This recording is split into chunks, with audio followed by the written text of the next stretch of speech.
राम मंदिर ट्रस्ट जो है उस ट्रस्ट को भी ATG के से तहत नहीं होगा ना सर, एक से एक जांच से नहीं होगा। मान लीजिए राम मंदिर में जो भी चीज़ें हुई या फिर जो भी चंदा इकट्ठा हुआ, जो भी लोगों ने दान किए, उनका चीज़ें आपने दिखा दिया, लेकिन और भी चीज़ें तो है ना। कौन से मठ का आज जांच हुआ बता दीजिए आप। लेकिन मदरसे की इसलिए नहीं हो सकती, संस्थाओं पर जांच इसलिए नहीं क्योंकि पहले ही वो टैक्स उनका ATG के तहत उनका रजिस्ट्रेशन ही। यूपी में अब एक भी अवैध नहीं बचेगा, अब यूपी में सिर्फ वैध रहेगा। तद्दाम का मैं कन्फ्यूज़न दूर कर दूं कि क्यों मदरसे की जांच हो रही है, क्योंकि शिकायत गया था कि इतने मदरसे इलीगल तरीके से हैं, ठीक है, उनका कोई रजिस्ट्रेशन नहीं है। अगर आपको लगता है मंदिर या गोकुल या कुछ भी जो धर्म हिंदू धर्म से रिलेटेड कोई संस्था है जो रजिस्टर्ड नहीं है, जो इलीगल तरीके से, तो आप कंप्लेन कीजिए या कोई भी कंप्लेन कर। जितने भी ओवैसी से लेके इतने हज़ारों लाखों लोग हैं जो मुसलमानों की आवाज़ उठाते हैं, वो लोग कंप्लेन करें सरकार को कि इतने मंदिर है, चाहे इतने ट्रस्ट हैं, एनजीओ हैं जो रजिस्टर्ड नहीं है, तो उस पर भी जांच होगी। लेकिन कंप्लेन आए तब ना। नमस्कार दोस्तों, मैं हूं आपकी होस्ट और दोस्त स्वीटी पुष्कर और आप देख रहे हैं जनतंत्र टीवी। आज हम हाजिर हैं उत्तर प्रदेश की खबर लेके। जी हाँ, हम बात करेंगे उत्तर प्रदेश पे मदरसों को लेकर एक बहुत बड़ी खबर सामने आ रही है। योगी सरकार ने इस समय मदरसों को लेकर फंडिंग को लेकर रोक लगाई है। क्या कुछ मामला है हम जानेंगे अपने सहयोगी से। तो योगी सरकार का जो फैसला है मदरसों को लेकर, क्या कुछ है, अपनी जनता को बताइए। देखिए, उत्तर प्रदेश के CM योगी आदित्यनाथ ने जो फैसला लिया है, जितने भी मदरसे हैं उसको रडार पर ले लिया है। और सबसे बड़ी बात, जो विदेशों से लाखों करोड़ों फंडिंग आती है और उन फंडिंग का कोई हिसाब नहीं है, उसको लेकर अब एक्शन होगा और जांच होगी। एक SIT टीम गठित की जाएगी और वो जांच करेगी। इस खबर के आने के बाद जितने भी अवैध तरीके से मदरसे चलाए जा रहे थे, उसमें जितने भी मौलाना थे, वो एक तरह से रातों को सो नहीं पा रहे। उनकी बही खाते अब जांच होंगी और कितने पैसे आते थे, अगर 10 रुपये आ रहे तो पैसे कहाँ जा रहे हैं। और सबसे बड़ी बात कि मदरसा जो चला रहा है अगर मान्यता नहीं है, लगभग 16,000 मदरसे जिसकी मान्यता है 24,000 में से, अब बाकी का मान्यता नहीं है। मतलब कि 8,000 मदरसे से ज़्यादा है कि जिसका मान्यता नहीं है। उन सभी की जाँच होगी। कमाई कम, लेकिन बिल्डिंग आप लोग देखते होंगे कि मदरसे काफ़ी भव्य बिल्डिंग बनते हैं और जो स्रोत जो पैसा है वो कम आ रहा है, उसकी भी जांच होगी। आय कम है, खर्च ज़्यादा है, उसकी भी जांच होगी। अनियमित स्रोतों से जो पैसे आ रहे हैं सबकी जांच होगी। और ये फैसले आने के बाद से जितने भी मदरसे के संचालक हैं, चाहे मौलाना है, उनका भी बयान आ रहा है। मैं एक मौलाना की सुन रहा था, उनका ये कहना है कि बिल्कुल जाँच होनी चाहिए, लेकिन साथ साथ उन्होंने ये भी सवाल उठा दिया कि मदरसों के साथ साथ बेसिक शिक्षा परिषद की भी जांच हो, संस्कृत विद्यालयों की भी जांच हो, उस मौलाना ने बोल दिया, जिसके बाद से और ज़्यादा बहस छिड़ गई है। लेकिन जितने भी मदरसे वाले हैं जो अवैध तरीके से चलाते हैं, उनको पता है योगी ने एक बार कंफर्म कर दिया, एक बार रडार पर ले लिया तो जाँच होगी। अगर आप निर्दोष पाए जाते हैं, आपका कोई दोष नहीं है तो ठीक है, लेकिन अगर आप दोषी पाए जाते हैं, विदेशी फंडिंग आपके खाते में आ रहा है, कोई भी फंडिंग आपके खाते में आ रहा है और उसका आप गलत तरीके से इस्तेमाल कर रहे हैं, अपने पर्सनल काम के लिए इस्तेमाल कर रहे हैं, तब भी आप पे एक्शन हो सकता है। एक एक पाई का हिसाब देना पड़ेगा। क्या पता पाकिस्तान से कोई किसी मदरसे में फंडिंग आ रही हो, क्या पता। खबर ये भी है कि 4,000 से ज़्यादा मदरसों में जो विदेशी फंडिंग आ रही है वो शक के दायरे में, वहाँ पे कट्टरपंथी चीज़ें सिखाई जा रही है, ये भी दावा किया जा रहा है। तो क्योंकि जब इन सभी चीज़ों पर जाँच होगी और सही तरीके से SIT अपना काम करेगी, तब जाके उत्तर प्रदेश में जितने भी मदरसे हैं उनका चीज़ें सही होगा। क्योंकि आए दिन SIT का गठित होना ये एक अपने आप में एक बहुत बड़ा मुद्दा है, क्योंकि जब उत्तर प्रदेश की हम जब बात करते हैं और जब SIT जब बीच में आ जाती है तो कहीं ना कहीं मामला बहुत ज़्यादा बड़ा हो जाता है। तो इस पे कौन कौन से ऐसे पहले भी मुद्दे रहे हैं जिस पे मोदी सरकार ने SIT को गठित किया था? मोदी सरकार ने, योगी सरकार की मैं बात कर रहा हूँ। योगी सरकार, हम बहुत टाइम से काफ़ी मुद्दे हैं योगी सरकार ने गठित की थी, लेकिन जो ये मामला आप कह रहे हैं कि बड़ा मुद्दा होता है, ये बड़ा मुद्दा है भी। आप ये देखिए, आंकड़ा देखिए, 24,962 मदरसे चल रहे हैं इस समय उत्तर प्रदेश के सूबे में। 16,513 मदरसे मान्यता है और 8,449 मदरसे बिना मान्यता के हैं। अब इन सभी का हिसाब होगा। अब सोचिए कि जो मान्यता प्राप्त नहीं है वहाँ उस मदरसे में क्या होता होगा। क्या पता उस मदरसे के नाम पे लोग विदेशी फंडिंग ले रहे हैं और ऐशो आराम कर रहे हों। तो इसकी जाँच होनी चाहिए। स्वीटी, यहीं पे मेरे और भी साथी हैं, हम उनसे बात करेंगे। तो मदरसों को लेकर जो अभी एक आदेश जारी किया है योगी सरकार ने, आप उस पर क्या कहना चाहेंगे? देखिए स्वीटी, अभी जैसे पारितोष ने एकदम सीधे साफ शब्दों में हमारे दर्शकों को बताया, उन्होंने साफ बताया कि अभी यूपी में 24,000 मदरसे हैं, जिसमें से केवल 8,000 ऐसे हैं जो अवैध हैं। लेकिन मैं अपने दर्शकों को ये और बता दूं कि 8,000 में से भी 500 के लगभग ऐसे मदरसे हैं जो बंद हो चुके थे, उसके बावजूद दोबारा शुरू हुए हैं। ये कहाँ से फंडिंग आ रही है, इस चीज़ की जांच पहले भी होनी चाहिए थी, अभी भी होगी, और अगर कोई भी इधर उधर की बात पाई गई तो ये मदरसे बंद होने वाले हैं। खान कुन बिल्कुल आप सही कह रहे हैं। और स्वीटी, इस पर आप जो फैक्ट वाली सवाल SIT वाला कर रही थी, ये सर इसके बारे में आपको जवाब देंगे, बता रहे थे। सर, SIT को लेकर क्या कुछ है जो उत्तर प्रदेश में देखने को मिलता है? जब SIT गठित होती है तो मुद्दे इतने गंभीर क्यों हो जाते हैं? देखिए स्वीटी, पहले तो हमें दर्शकों को बड़ी आम भाषा में, सरल भाषा में हमें समझाना होगा कि ये पूरा मुद्दा क्या है। मुद्दा ये है कि मुख्यमंत्री कार्यालय को बीते लगभग 3 महीने से एक शिकायत मिल रही थी कि प्रदेश में जितने भी मदरसों का संचालन हो रहा है वो कहीं ना कहीं उसमें से 23 से 48% मदरसे ऐसे हैं जो अवैध तरीके से संचालित हो रहे थे।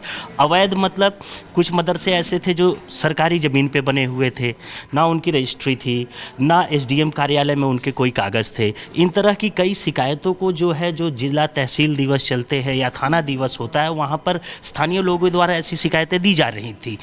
मुख्यमंत्री अपने प्रमुख सचिव के साथ एक बैठक करते हैं। इस बैठक पर जिले के तमाम विभिन्न जिलों के DM से, मैं आपको बता भी दी, पश्चिमी उत्तर प्रदेश में इसे लेकर एक विशेष जांच चल भी रही थी और DM ने पश्चिमी उत्तर प्रदेश के लगभग 17 जिलों के DM के साथ वीडियो कॉन्फ्रेंसिंग की। उन्होंने वीडियो कॉन्फ्रेंसिंग पे उन्होंने पूरी सूची मांगी कि आपके ज़िले में कितने मदरसे संचालित हो रहे हैं। वो मदरसे जो वैध हैं वो भी, अवैध हैं वो भी। अब इन पर एक दूसरा सवाल, सबसे बड़ा सवाल, ये मदरसे कैसे संचालित हो रहे हैं? कहीं ना कहीं से तो फंड आता होगा।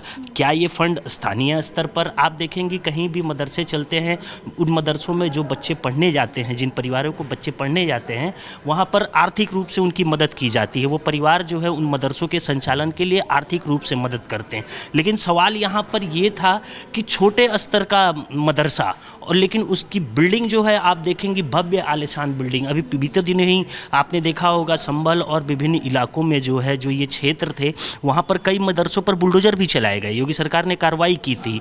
तो इस SIT का मुख्य काम जो होगा यही होगा, वो उत्तर प्रदेश के 75 जिलों का दौरा करेगी, जिसमें 75 जिलों का दौरा करेगी। दौरा करके DM के साथ स्थानीय हर जिले में तहसील का एक SDM जो होगा इस कमेटी में शामिल होगा और पूरे कागज़ जो हैं इन ज़मीनों को देखा जाएगा। और सबसे बड़ी बात है कि इस SIT में जो मुख्यमंत्री ने आदेश दिया है वो यही कहा है कि इन मदरसों का संचालन जो मौलाना कर रहे हैं उनके निजी bank account, personal bank accounts की भी जांच की जाएगी।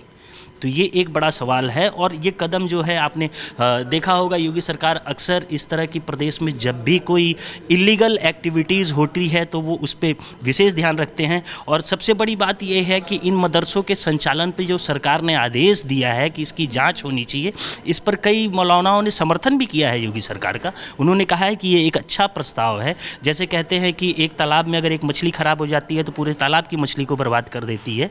तो कहीं ना कहीं ये जो बात है ये सही है, इस पर जांच होनी चाहिए।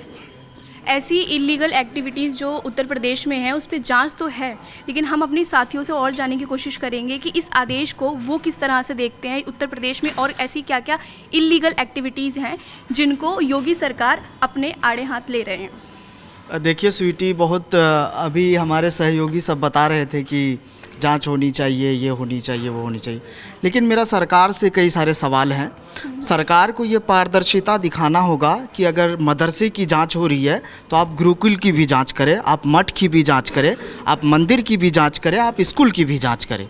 वो इसलिए क्योंकि देखिए गुरुकुल में भी फंडिंग चैरिटी से ही होता है, वहाँ भी दान ही मिलते हैं। उन चीज़ों को लेकर भी सवाल किया जाना चाहिए। दूसरा सवाल ये कि जैसे अभी हमारे सहयोगी तरुण बता रहे थे कि मदरसा बंद होनी चाहिए। ठीक है, आप मदरसे को बंद करिए, आप मदरसे को ताला लगाइए, उस पर जो चीज़ें अगर जांच में गड़बड़ी पाई जा रही है तो उस पर कार्रवाई होनी चाहिए। लेकिन जो लोग मदरसे में पढ़ रहे हैं, जो लोग तालीम ले रहे हैं, अगर आप उनके ऊपर नकेल कस रहे हैं तो ये बड़ी अहम बात है। अगर मैं थोड़ा आपको अतीत में ले चलता हूँ, राजा राम मोहन राय खुद मदरसे से पढ़े, मुंशी प्रेमचंद्र मदरसे से पढ़े, कई ऐसे सारे लोग हैं जो बहुत पर ऐसे तो बहुत से लोग हैं जो इसका समर्थन भी कर रहे हैं, जो कि मौलाना है। नहीं, मैं वही मैं कह रहा हूँ, इन चीज़ों को लेकर स्वीटी, मेरा सद्दाम ने एक सवाल उठाया कि आप सिर्फ मदरसों की क्यों जांच कर रहे हैं, किसी मठ, किसी मंदिर या किसी संस्था या किसी गुरुकुल का जांच क्यों नहीं कर रहे। तो मैं यहाँ पर, हो सकता है सद्दाम के पास वो टेक्निकल नॉलेज ना हो, लीगल नॉलेज, पढ़ेंगे, मुझसे ज़्यादा जानकार हैं, पढ़ेंगे, लेकिन देखिए किसी भी संस्था का अगर गठन होता है तो 80G टैक्स जिसे कहते हैं कि वो संस्था अगर 80G के तहत रजिस्टर्ड है तो वो टैक्स फ्री होती है। तो जो भी संस्था का, जो भी विदेशों से भी अगर पैसे आते हैं वो टैक्स फ्री होता है और वो संस्थाओं को जाता है, और इसका पूरा जो लेखा जोखा है वो आयकर विभाग के पास होता है। लेकिन मेरा ये सवाल नहीं है, मेरा ये नहीं सवाल। अब मैं ये कह रहा हूँ कि अगर मदरसों की जांच हो रही है तो मठ की क्यों नहीं होनी चाहिए, मंदिर की क्यों नहीं होनी चाहिए? तो वही तो मैं भी कह रहा हूं, 4 उदाहरण क्यों होना चाहिए कि हुई है, एक बार आप सुन लीजिए। ठीक है, उनका नाम बता दीजिए। मैं 4 उदाहरण दे दूं आप, मैं देश के सबसे, हो रही है, मैं वही कह रहा हूँ। श्री राम, जब राम मंदिर की स्थापना हुई थी, राम मंदिर का प्राण प्रतिष्ठा चल रहा था, तो जो राम मंदिर ट्रस्ट जो है उस ट्रस्ट को भी 80G के से नहीं होगा ना सर, एक जांच से नहीं होगा। मान लीजिए राम मंदिर में जो भी चीज़ें हुई या फिर जो भी चंदा इकट्ठा हुआ, जो भी लोगों ने दान किए, उनका चीज़ें आपने दिखा दिया, लेकिन और भी चीज़ें तो है ना। कौन से मठ का आज जांच हुआ बता दीजिए आप। लेकिन मदरसे की इसलिए नहीं हो सकती, संस्थाओं पर जांच इसलिए नहीं, क्योंकि पहले ही वो टैक्स उनका 80G के तहत उनका रजिस्ट्रेशन ही है। तो सरकार इसमें पारदर्शिता कहाँ, तभी वही इसी पे सवाल उठ रहा है ना कि पारदर्शिता। अगर आप मान लीजिए मुख्यमंत्री आप हैं तो एक समाज के नहीं है या फिर एक ही लोगों के तो नहीं है ना, उनको लेके चलना होगा, ये मेरा सवाल है। दूसरी चीज़ ये कि आप जैसे तरुण भी बता रहे थे कि मदरसे बंद होनी चाहिए, तो मैंने जो अभी आपको कहा कि मदरसे बंद होनी चाहिए, अगर उसमें गड़बड़ी पाई जा रही है तो बंद कीजिए, आप कार्रवाई करिए। मुझे ये जानना है कि मैंने ये साफ बताया था कि भाई मदरसे बंद होने चाहिए। हाँ। कौन से मदरसे बंद होने चाहिए ये भी सुना था आपने? ये वही मैंने कहा कि जो गड़बड़ी है मदरसे में, जहाँ पे उसकी जांच के लिए ही तो आदेश दिए हैं, SIT गठित की है, उसी की जांच के लिए आदेश दिए हैं कि ये तो हमें तभी पता चलेगा ना जब हम किसी की जांच करेंगे। और मैं वही तो कह रहा हूँ कि अगर जो भी गड़बड़ी जो मदरसे हैं वो बंद होनी चाहिए। हाँ, तो ये गड़बड़ी पता कैसे चलेगी? जांच से ही पता चलेगी ना। तो वही तो हो रहा है, वही तो योगी सरकार कर रही है। तो योगी सरकार का क्या फंडा है कि यूपी में अब एक भी अवैध नहीं बचेगा, अब यूपी में सिर्फ वैध रहेगा, चाहे वो मदरसा हो या संस्था। एक सेकंड, माहौल गर्म हो चुका है। एक चीज़ मैं ऐड करना चाहूँगा, जैसे सद्दाम का मैं कन्फ्यूज़न दूर कर दूँ कि क्यों मदरसे की जांच हो रही है, क्योंकि शिकायत गया था कि इतने मदरसे इलीगल तरीके से हैं, ठीक है, उनका कोई रजिस्ट्रेशन नहीं है।